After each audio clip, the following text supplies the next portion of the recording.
Salut. Ma capuche. Magali.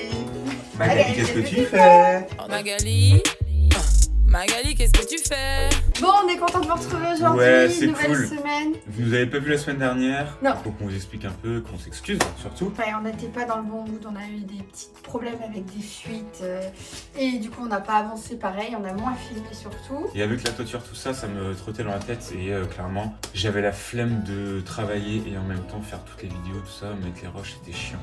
Je m'étais dit, au moins je me mets 100% dans les travaux cette semaine-là, je filme pas et j'avance un max. Donc comme vous pouvez le voir, c'est ce qu'on a fait parce que on a ouvert un peu partout. Là, en Ça a fait, on changé. doit mettre un filet ici et il était prévu qu'on ouvre jusqu'au bout de la porte, mais finalement, non. On garde un petit morceau, on va mettre le filet. Donc, l'idée aujourd'hui, c'est d'enlever la poutre qui est là.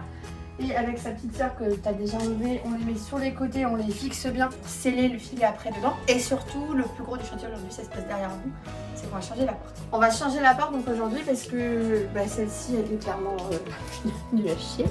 Elle est nulle. Elle est nulle. C'est pas pratique, surtout parce que d'un côté on a une poignée, de l'autre côté on a une barre. Enfin, c'est vraiment C'est trop chiant. pratique. Et surtout, cette maison, elle manque de lumière. Donc on change la porte et on va mettre une porte qui est quasiment toute vitrée. Elle est toute vitrée, ouais. Floutée mais vitrée. Donc, Ça on va mettre ramener encore en lumière. Un maximum de lumière. Ouais. Mais déjà là, le fait d'avoir ouvert, ça donne quand même pas mal de lumière. Et en haut, on va faire des petites fenêtres. Finalement, pour une maison de bourg tout en long, je pense qu'elle sera quand même pas si mal en lumière. Non, ce serait bien. Bah, ce serait bien parce que justement, on apporte de la lumière avec la nouvelle porte, avec les deux fenêtres qu'on va mettre en haut. Et c'est pas déconnant. Et en plus de ça, les deux fenêtres vont ramener de la lumière qui va venir vers le bas aussi, grâce au filet suspendu. Et vous le voyez, quand on va arriver dans la maison, on a directement un effet de grandeur. C'est quand même c'est super intéressant, je trouve. Moi, quand je l'ai vu, j'avais pas vu l'entre-deux. Mm. J'ai vu que le changement. Franchement, j'ai pas eu l'impression que c'était notre maison, quoi. Ouais, c'est top. Hein. Ça a vachement agrandi l'espace. Et c'est plutôt cool parce que comme c'est une petite maison, puis même à la revente, pas bon tout de suite. Hein. Mais c'est l'effet À coup la de cœur. revente, ça fera peut-être un effet coup de cœur. L'effet de coup de cœur à la revente ou à la location, si jamais on la loue un jour, clairement, quand tu rentres, tu vois direct la hauteur sous plafond avec le filet suspendu. On imagine que tout sera blanc avec le placo, etc. Ce mur-là, ce sera des murs en pierre. Là-bas, derrière l'escalier aussi, Puis on a des poutres. Enfin, je pense que c'est une maison qui aura du cachet. il y aura du cachet, ouais.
Alors le truc qu'il faut que je fasse, c'est cette porte, on l'a achetée standard pour qu'elle soit moins chère. Sauf que la porte qui était sur place est plus haute. Donc au niveau du tableau, effectivement, on aurait un trou à ce niveau-là. Donc il faut que je remette un linteau. Donc là que je coupe sur le côté, là pareil, que je remette un linteau bien propre qui arriverait du coup à ce niveau-là du bâti. Et par-dessus le linteau, que je remette du coup des parpaings pour combler le trou. Faut que je fasse ça avant de poser la porte. J'ai acheté les parpaings ici, le linteau il est là, il est un tout petit peu plus large, donc je pense que je vais le couper avant. Et en longueur pareil.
La porte est posée, c'est nickel, j'ai tout réglé, elle se ferme super bien. Je viens de mettre la mousse expansive, j'attends qu'elle sèche un petit peu et après je viendrai couper ce qui dépasse. Bon par contre, j'ai peut-être un truc à vous dire. Ça s'est pas passé comme prévu, clairement pas. On a eu un gros coup de stress, donc on a commencé lundi, là on est mercredi. Gros coup de stress, pourquoi? Parce que avec Mathilde, on a enlevé l'ancienne porte, on a présenté la nouvelle, et lorsque j'ai présenté la nouvelle, je vous montre. Et lui, il a enlevé ce truc. Par contre, Quoi? elle est pas du tout haute par rapport à l'autre. Hein? Ouais. Comment ça? Bah regarde la taille, regarde le vide qu'il y a là encore, alors qu'on vois pas de on est vide, surélevé.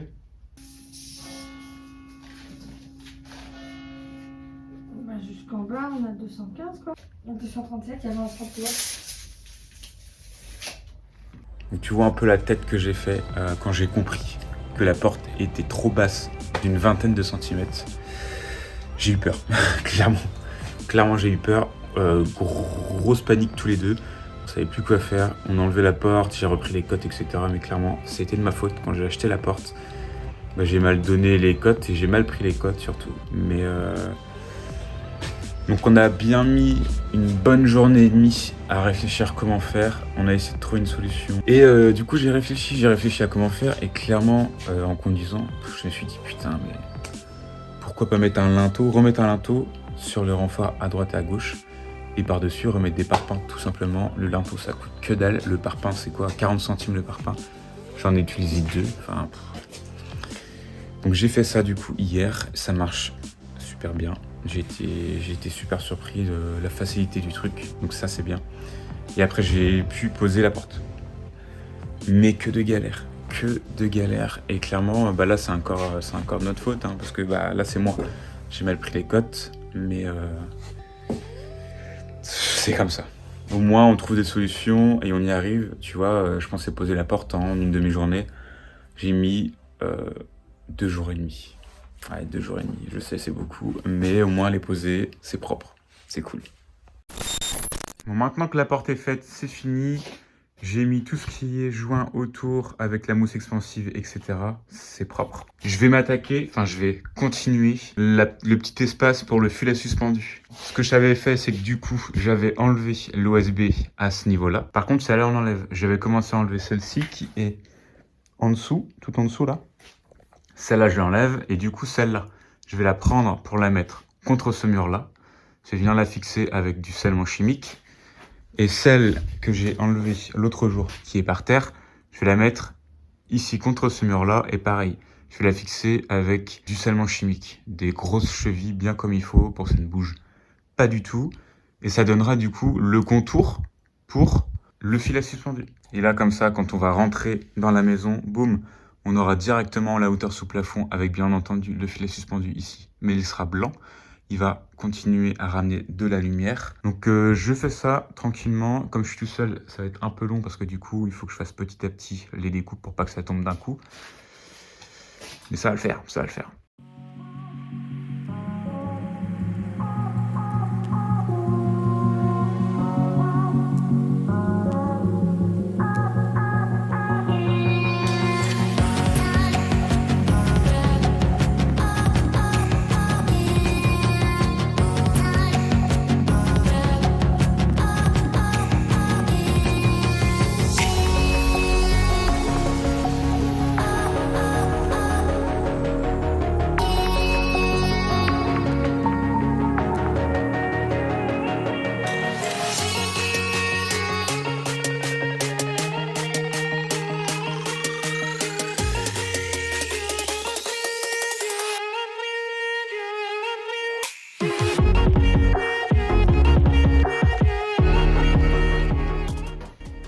Là, tu vois, je me rends compte que finalement, le morceau de mur, comme tu peux le voir, et il s'effrite tout seul.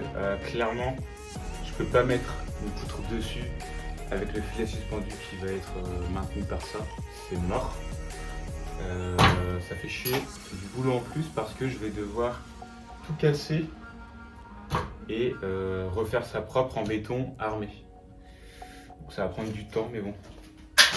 Il n'y a pas le choix parce que là, c'est vraiment de la merde.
Alors maintenant que le coffrage est réalisé, que j'ai coulé le béton, je vais laisser sécher.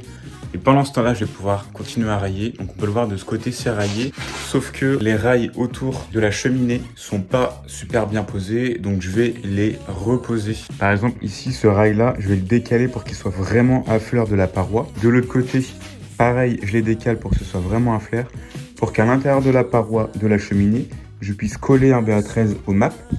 Et qui vienne du coup directement contre le rail ici. Et pareil de l'autre côté. Donc je vais faire ça, c'est des petits trucs. Là en bas, je vais découper le rail par terre qui ne sert à rien. Et dans la cheminée, il y avait ce vieux marbre, cette vieille plaque de marbre. Et on s'est dit avec Mathilde, c'est quand même... Elle est belle. Alors là, elle est super sale, mais elle est vraiment belle. J'avais mis de l'eau l'autre jour. Et elle est vraiment belle. Donc on voulait la garder. On trouve, nous, super intéressant de garder certains éléments de la maison, justement pour garder ce cachet de l'ancien et toute l'histoire qu'il y a derrière. Donc ce qu'on veut faire, c'est prendre cette plaque-là, je vais faire un défoncé à l'intérieur du sol ici et la placer à ce niveau-là. Donc là, pour l'instant, je vais la surélever un petit peu pour que après avoir posé le parquet, ce soit vraiment à fleur, vraiment nickel. Comme ça, on aura le parquet qui viendra dans ce sens-là, un parquet style bois chaud et à l'intérieur incruster cette plaque de marbre juste ici. Elle sera super propre.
C'est tout pour aujourd'hui les petits loups, j'espère que la vidéo vous a plu et encore désolé de ne pas avoir posté une vidéo la semaine dernière. En tout cas cette semaine c'est cool parce que la porte elle est posée, c'est nickel, je suis super content, ça rend super bien, ça ramène de la lumière de dingue. Ici pareil, j'ai mis du coup, alors je l'ai pas collé, je collerai plus tard, mais au moins elle est en place, elle est à fleurs, etc. Elle est nickel. La plaque de marbre, la petite niche au niveau des pierres et de la cheminée c'est fait. Là, pour l'instant, je suis en train de railler cette partie-là. Et comme tu peux le voir, on a l'emplacement pour le filet suspendu et ça va être dingue.